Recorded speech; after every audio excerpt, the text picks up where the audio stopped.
Jai Hind. Welcome to GS NEXUS Current Affairs series. In today's session, we are going to discuss about the Enemy Property Act 1968. So in this regard, we will discuss about why this is in news, its background, what is Enemy Property Act, possible consequences of this law, and some notable things. So let's begin with why this is in news. Saif Ali Khan's family stand a chance to lose ancestral property worth rupees 15,000 crore.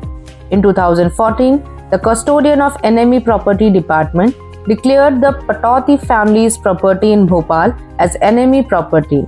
Saif Ali Khan challenged the custodian's notice. Now, let's know the background. Bhopal's last Nawab was Hamidullah Khan when India gained independence from British rule in 1947. He had 3 daughters. His earliest, Abida Sultan, migrated to Pakistan in 1950. Therefore, all such properties that she was supposed to succeed are now enemy properties and vested in the Custodian of Enemy Property for India. Office of Custodian of Enemy Property, an authority come under Union Home Ministry.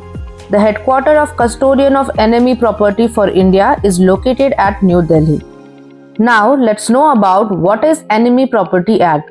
Enemy property refers to assets which were left behind by individuals or entities who migrated to enemy nations such as Pakistan and China during the time of conflict.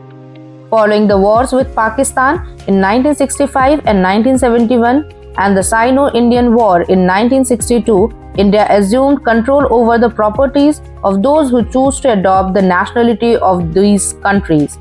To regulate these properties, Enemy Property Act was promulgated in 1968. Now, let's understand possible consequences of this law.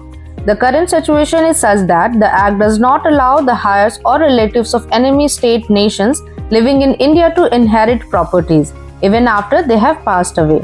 Further, any person who bona fidely purchased a property when it was sold can now be ousted from his or her vested interest in the subject property.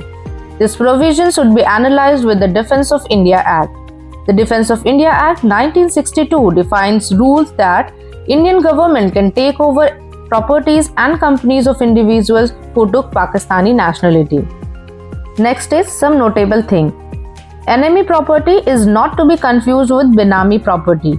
Benami property bought by a person not under his name or her name. It is rather held in the name of a spouse or child or just anyone from which the amount is paid out of known source of income. In India, there has been several cases where corrupt officials or ministers were found with Benami properties held in the name of their servants as well.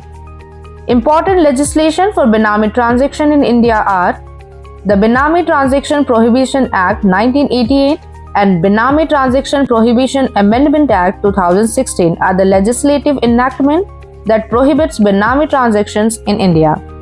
That's all for today. For more such videos, stay tuned with GS NEXUS.